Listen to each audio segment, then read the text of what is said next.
Well, it's Thursday. Welcome to your pressure break. Today we're going to talk about the pressures of parenting and the joy of parenting. Well, mostly the pressure. Let's get into this.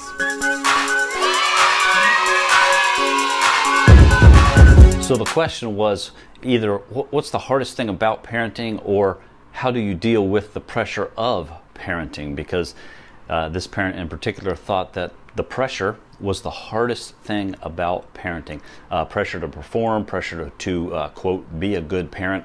Found an interesting blog post that kind of summed up 9 things that parents feel pressure in. So I'm just going to read these 9 things. I think you'll find this interesting, and then I'll give you my take. Pressure number 1.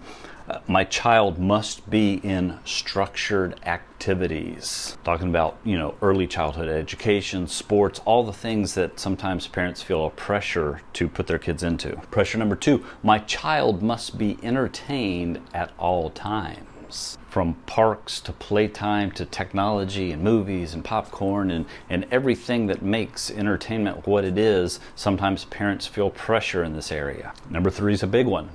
My child must be well-behaved, well-mannered, everywhere, all the time, especially in church. Huge pressure. Pressure number 4, also kind of a big one. My child must excel in something. Music, academics, sports. The idea is if your child doesn't excel in some area, that you're going to somehow have an average child. Number 5, my child will somehow be disadvantaged if both parents don't work. Pressure number 6 resonates especially if you've got a toddler.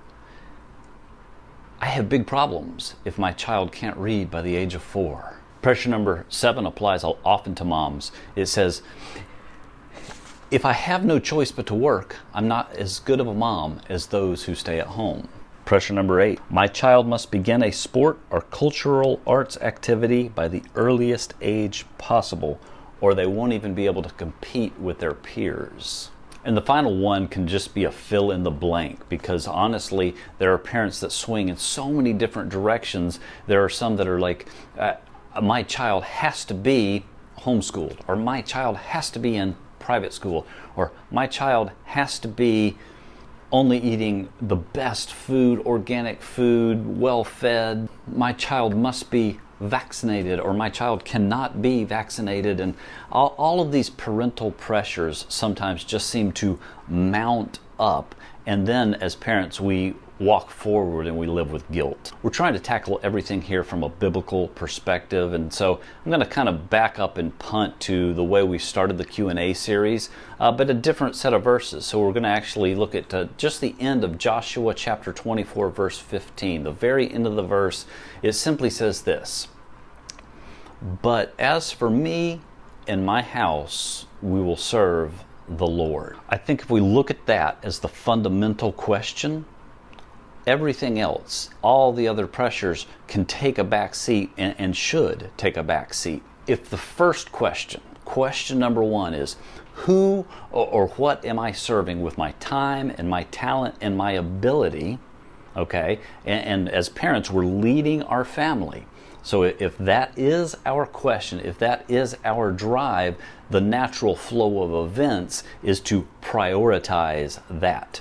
Which brings the second question really into focus. The second question that we need to ask ourselves is, are we allowing God's Holy Spirit to speak into our lives and show us areas, especially areas as far as pride in parenting, or taking pride and even sometimes too much pleasure from our children? Are we seeking the Holy Spirit's guidance? Which brings me to the third thing I want to talk about. Evaluate your family priorities. And sometimes this is something that has to be evaluated and reevaluated. But here's the key.